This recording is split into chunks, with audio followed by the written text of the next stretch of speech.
پاکستان کی واحد کمپنی ہے جو پاکستان میں 50 kVA تک کے ڈیزل انجنز بنا رہے ہیں اور یورپ کو وہ ایکسپورٹ آپ کر کی رہے ہیں. رینج میں ہوگا تو آپ جنریٹر لیں گے. جی جی.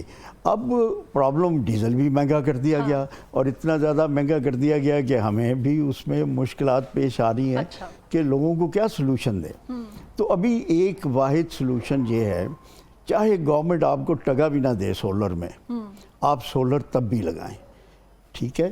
اب سولر جو دن کے ٹائم پہ آپ کو پاور دے رہا ہے نا، وہ سٹینڈ لون سولر آپ کو پاور نہیں دے سکتا جب تک کہ اس کے ساتھ آپ کا یا جنریٹر نہ لگا ہو یا بیٹریز نہ لگی ہوں. ٹھیک ہے. ورنہ جیسے ہی وابڈا بند ہوگا سولر بجلی دینا بند کر دے گا. ٹھیک ہے.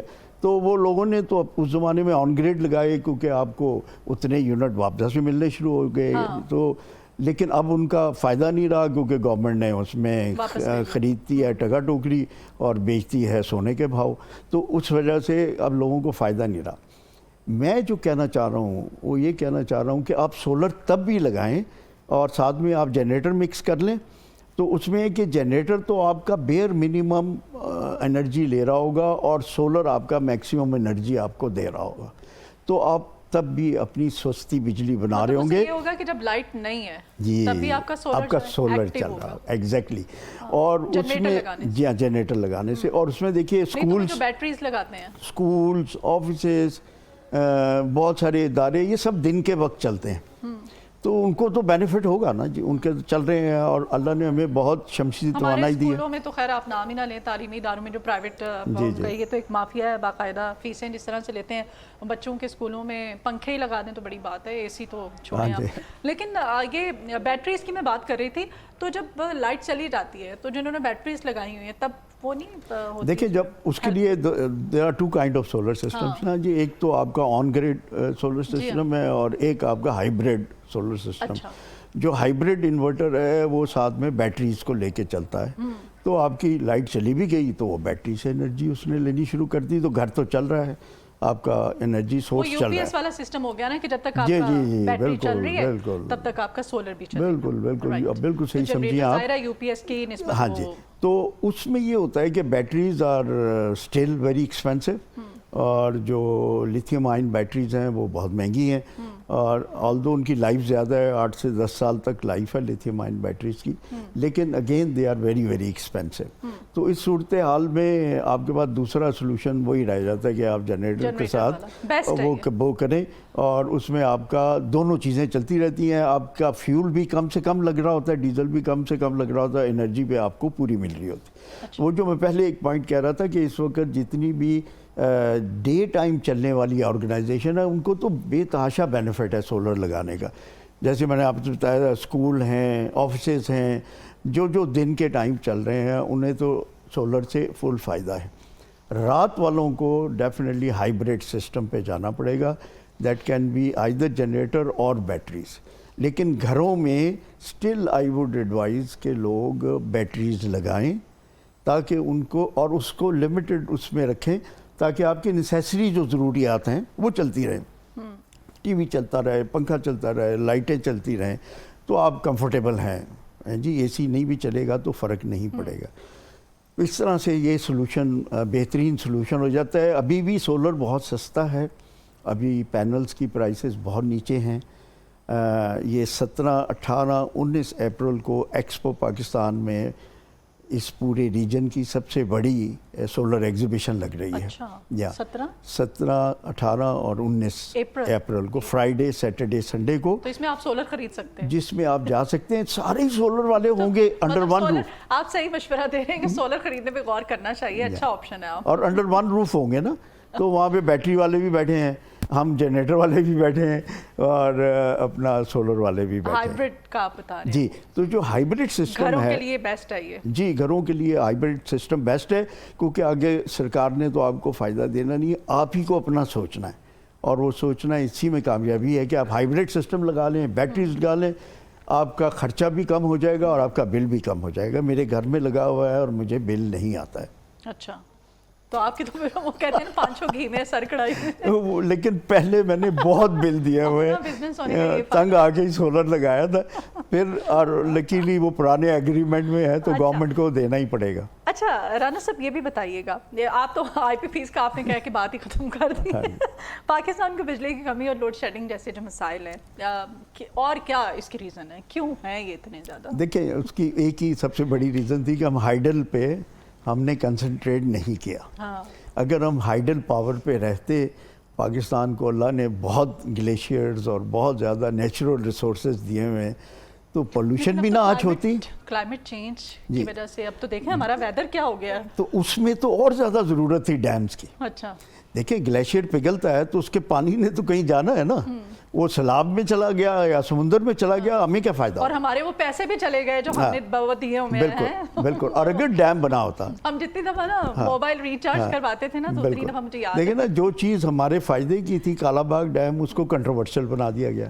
حالانکہ وہ اللہ تعالیٰ نے نیچرل بلڈ ڈیم دیا ہوا جس کی 2 سائڈز بنی ہوئی ہیں. اتنی اونچی پہاڑیاں ہیں، وہ نیچرل 2 سائڈ سے بلٹ ہے. آپ نے صرف اس کے آگے جو ہے بند باندھنا ہے اور اس پانی کو سٹور کرنا ہے.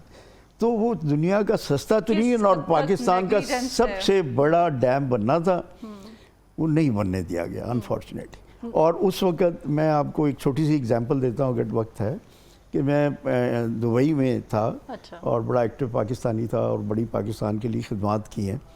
تو وہاں پر دبئی میں ایک انڈین ایسوسیشن کے فنکشن میں چلا گیا. وہاں پہ جو انڈین ایمبیسڈر آیا وہ بعد میں پریزیڈنٹ آف انڈیا بھی بنا. اس نے لوگوں نے سوال کیا کہ کیا آپ پاکستان کے نیوکلیئر اثاثوں سے خوفزدہ ہیں؟ تو اس نے کہا نہیں، ہم تو بالکل خوفزدہ نہیں ہیں، ہم نے پاکستان کا بندوبست کر رکھا ہے. تو انہوں نے کہا جی کیا بندوبست کر رکھا ہے؟ انہوں نے کہا جی ہم نے پاکستان کو پیاسا مارنا ہے and we will build dam and stop their water. نہیں خیر وہ تو دشمن ہے، دشمن ایسی باتیں کرتا ہی ہے. نہیں کیا بھی ہے. نو ہم لوگ اس چیز کو مانتے ہی نہیں ہیں. ہم نے ابھی پچھلے سال ان کو جو سبق سکھا دیا، ان کی جرت نہیں ہے کہ وہ ایسا سوچ بھی سکیں. آپ چھوڑ دیں یہ ساری باتیں، خیر وہ تو ایسے کہیں گے ہی. میں تو اس چیز کو بالکل ایڈمٹ نہیں کرتی ہوں پاکستانی ہونے کے ناطے. آپ نے خیر میری دکھتی رکھ چھیڑ دی ہے. اچھا شمسی توانائی کی ہم نے بات کر لی ہے، ہم نے ونڈ جو ہے پاور اس پہ بھی بات کر لی ہے، سولر پہ بھی آپ نے بڑا اچھا ہمیں بریفلی بتا دیا ہمارے آڈینس کو. ہائیڈرو پاور توانائی ملک کی ضروریات پوری کرنے میں کس حد تک مددگار ثابت ہو سکتی ہے؟ حکومت کو کیا کرنا چاہیے؟ دیکھیں سب سے سستی توانائی ہائیڈرو پاور ہے، ٹھیک ہے. اور اللہ نے پاکستان کو بڑے ریسورسز دیے ہیں، گلیشیئرز پگھل رہے ہیں اور اس کا پانی آ رہا ہے اور ضائع ہو رہا ہے. اگر ڈیمز بنائے جاتے، اور ابھی بھی بن سکتے ہیں ڈیمز پہ، ساری انویسٹمنٹ ڈیمز پہ ہونی چاہیے، تو آپ کو بجلی جون سی ہے وہ پیسوں میں ملے گی، روپاؤں میں بھی نہیں ملے گی. اتنی سستی ہے بجلی، پر یونٹ آپ کو پیسوں میں ملے گا، روپاؤں میں نہیں ملے گا. تو ڈیم تو جب بھی چاہیں بنائیں، اس کے 2 فائدے. ایک آپ کو سستی بجلی ملے گی، دوسرا آپ کا پانی سٹوریج ہوگا تو آپ لوگ پیسے نہیں مریں گے. انڈیا نے ڈیم بنائے، ہم نے نہیں بنائے. ٹھیک ہے آپ کے جذبات، آپ کی وطن سے محبت اپنی جگہ پہ، لیکن بلی کے کبوتر کی آنکھیں بند کرنے سے بلی چلی نہیں جاتی، بلی وہیں پہ ہوتی ہے اور جب دبوچ لیتی. انہوں نے ڈیم بنا کے ہمارے پانی بند کر دیے ہیں، ہم نے اپنے ڈیم نہیں بنائے. تو ہمیں ڈیم ابھی بھی بنانے چاہیے. That will save us from this problem. ابھی بھی بنا لیں تاکہ وہ گلیشیئر جو پگھل رہے ہیں انہیں سیو کیا جائے. آپ کا جو بھاشا ڈیم ہے، داسو ڈیم ہے، یہ سارے جلد از جلد مکمل کرنے چاہیے. سارے فنڈز اس طرف ڈائیورٹ کرنے چاہیے. جو عیش عشرت کے لیے پیسے یوز کر رہے ہیں حکمران، وہ اس کی بجائے وہ پیسے ادھر لگانے چاہیے. آپ کو نہیں لگتا کہ توانائی سیکٹر جو ہے وہ اگر اس طرف کوئی بھی جو اقدامات کرتا ہوا نظر نہیں آ رہا ہے، ان کو کیا میسج دینا چاہتے ہیں؟ دیکھیں میرا یہی پیغام ہے کہ انرجی ہے تو آپ کی انڈسٹری چل رہی ہے، انرجی ہے تو آپ کے ملک میں خوشحالی ہے، انرجی ہے تو آپ کی کرنسی اسٹرانگ ہے، انرجی ہے تو آپ کی ایکسپورٹس میکسیمائز ہو جائے گی. کیونکہ ہماری انرجی شارٹیج کی وجہ سے آج انڈسٹری ساری بند ہو گئی ہے. ان کے کان پہ جو نہیں رینگ گئی جنہوں نے اس کو کم کرنا تھا. میں ایک چھوٹی سی اگزامپل دیتا ہوں. آئی واز ان ٹرکی 2 سال پہلے، اور انہوں نے مجھے آفیشیلی سارا وزٹ کرایا اور میں ان کے انڈسٹریل زون میں گیا. تو میں نے کہا آپ کی ایکسپورٹ کیوں اتنی زیادہ ہے؟ آپ تو آلموسٹ یورپ کے ساتھ لگے ہوئے ہیں اور مہنگے ہیں، تو آپ کی ایکسپورٹ کیوں اتنی زیادہ ہے؟ انہوں نے کہا ہماری ایکسپورٹ اس لیے ہے کہ ہمیں انرجی پرائسز جو ہیں گورنمنٹ سبسڈائز ریٹ پہ دیتی جو انڈسٹریل سیکٹر کو، انڈسٹریل جو گھر کو بجلی ہے وہ مہنگی ہے، لیکن جو انڈسٹری کو بجلی سستی ہے، جس وجہ سے ان کی پروڈکشن کاسٹ از سو لو کہ دے آر ایکسپورٹ. ہمارے یہاں تو ویسے انڈسٹری تو آپ نہ ہی بات کریں، لیکن گھریلو صارفین ابھی بھی بجلی مہنگی ہمیں دے رہے ہیں. دیکھیں آپ کو کیا لگتا ہے کہ ہمیں سستی دے رہے ہیں؟ دیکھیں ہم بھی تو مہنگی بجلی خرید رہے ہیں. آپ کو اگر ڈالر ملتے ہیں ایکسپورٹ سے ہاں تو آپ کے ساری صورتحال بہتر ہو جاتی ہے نا.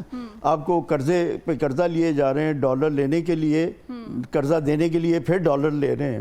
وہ اگر آپ اپنی ایکسپورٹ سے کمانا شروع کرتے ہیں، export is only possible through industry, چاہے وہ ٹیکسٹائل ہو، چاہے اسپورٹس انڈسٹری ہو، چاہے وہ اپنا میڈیکل اکوپمنٹ کی انڈسٹری ہو. جی اس ساری کی ساری ایکسپورٹ تبھی ہو سکتی ہے اگر آپ کاسٹ افیکٹو ہیں. صحیح. اور وہ صرف انرجی سے ہو سکتے ہیں، گیس اور بجلی سے ہو سکتے ہیں. تو یہ رائٹ موقع ہے پاکستان کے لیے کہ ہم بھی پائپ لائن کھینچ لیں ایران سے اور اس سے فیول اور گیس لینی شروع کر دیں اور سستی انرجی لوگوں کو دینی شروع کریں. انشاءاللہ آئندہ آنے والے وقت میں ہم کوشش کر رہے ہیں، اور یہ کوششیں جو ہیں جاری و ساری ہیں. انشاءاللہ ایسا کوئی نہ کوئی معاہدہ بھی ہو جائے گا. بہت شکریہ رانا سہیل صاحب آپ کے آنے کے لیے.